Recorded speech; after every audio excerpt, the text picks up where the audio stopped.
makikita dito na nagbanding talaga ang KKK family sa Hong Kong at ngayon nga ay nakauwi na nga sila sa Pilipinas. Yun nga lang ay paalis na rin si Mr. B para sa kanyang series of shows sa Amerika. Kaya naman nagbanding sila sa Hong Kong para magkaroon sila ng quality time. At lahat yon ay sagot nga ni Chris Lawrence dahil gusto niyang mag-create ng memories. Pero sa kanyang pag-alis, unang nalungkot ay si Miss B. Ating alamin ang kanilang live video kung saan ay inexpress ni Kat na malulungkot siya sa pag-alis ni Mr. B.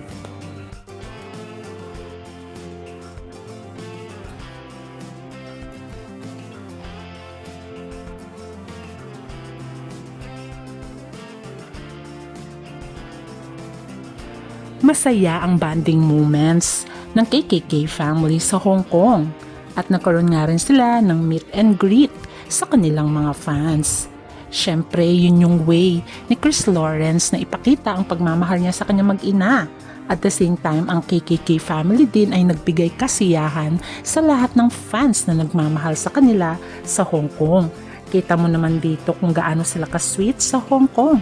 Minsan ay hindi na nila namamalayan na ganun na pala ang kanilang sweetness. Kaya naman ang mga fans nila ay talagang tuwang-tuwa. Hoping nga daw magkabalikan ang dalawang ito. Kaya naman sa kanilang pagharap sa mga fans nila sa Hong Kong ay talagang nagbigay sila talaga ng kasiyahan sa mga OFW yung nagmamahal sa kanila. At ngayon nga ay nakabalik na nga sila sa Hong Kong at nag-live nga si Kat. Tignan nyo naman, sweetness overload talaga ang dalawang ito. At syempre, natutuwa din si Chris Lawrence sa pagiging fan. Lagi naman nagdadirect si Katie dito sa Pilipinas. Pero nung nagdirect si Katie sa Hong Kong, bigay na bigay siya. As in, parang yumakap sa teddy bear. Sino? Ay, ako. Ikaw. Kanina. Nagulat na din. Di ba, Kat? Nagulat siya. Yun yung sinasabi ko nga na off-cam, yung reflex. Uy, nandidilat siya parang, huwag mo sabihin ka ta. Nandidilat siya. Wala niyo na lang guys kung ano yung ginawa niya off-cam. Tapos nagulat siya, sabi niya, ay, Nagulat din siya sa sarili niya na ginawa niya. No? it's okay. You know what that is?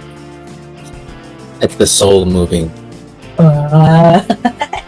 It's beyond physical. It's beyond physical control. It's your soul moving. If you know, you know. Right, level 2ers? O, diba? Sabi niya, nalulungkot siya dahil aalis na si Mr. B.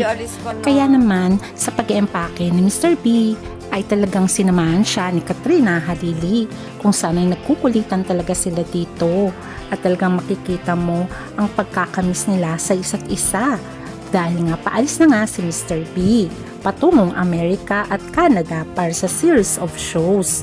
Kaya naman kita mo super hug itong si Kat, which is kinikilig naman itong si Chris Lawrence sa kanya at sana nga ay magkabalikan ang dalawang ito at sana nga may usapan na nga silang dalawa. Siguro ay hindi pa nila inaamin ang totoo sa pagitan nila. Mas maganda na ang surprise. Sabi nga ni Kat, what you see is what you get. Kaya naman maraming fans ang nalulungkot dahil aalis na nga ulit si Mr. B patungong ibang bansa para nga magtrabaho. Siyempre, marami nga siyang mga plano sa KKK family kaya kailangan daw niyang mag-ipon ng mag-ipon.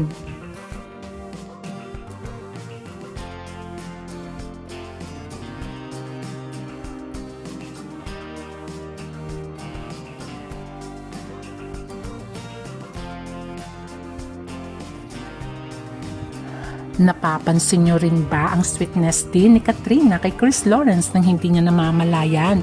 Sabi nga ng kanyang photographer na si Kat, reflects daw yun. At hindi napapansin ni Kat na lumalabas na ang pagiging sweet nito kay Chris Lawrence, which is kinikilig naman si Chris at yakap-yakap din niya ito talaga. O kita nyo naman ang kanilang kulitan. Ito na kasi ang last bonding moments nila. Dahil aalis na nga itong si Mr. B at nag-empake na to patungong ibang bansa para sa kanyang shows. Sige, uwi na after.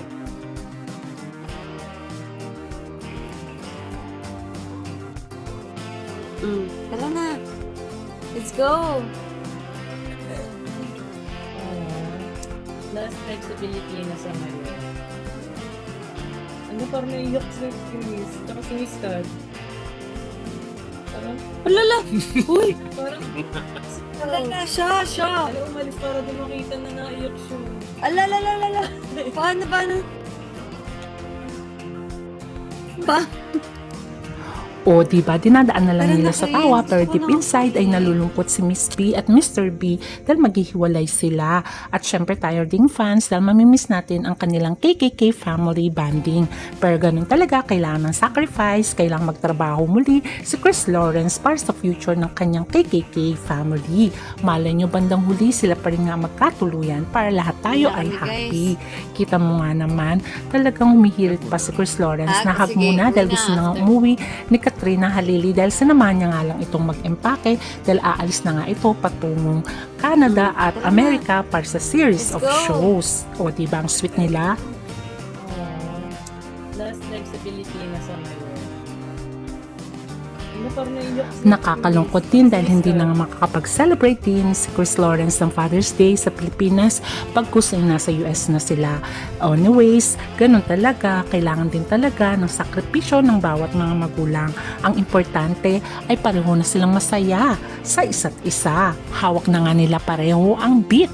At for sure, ang pinakamasaya ay walang iba kundi ang kanilang anak na si Katie Loves. Kita naman ang kasiyahan sa kanila.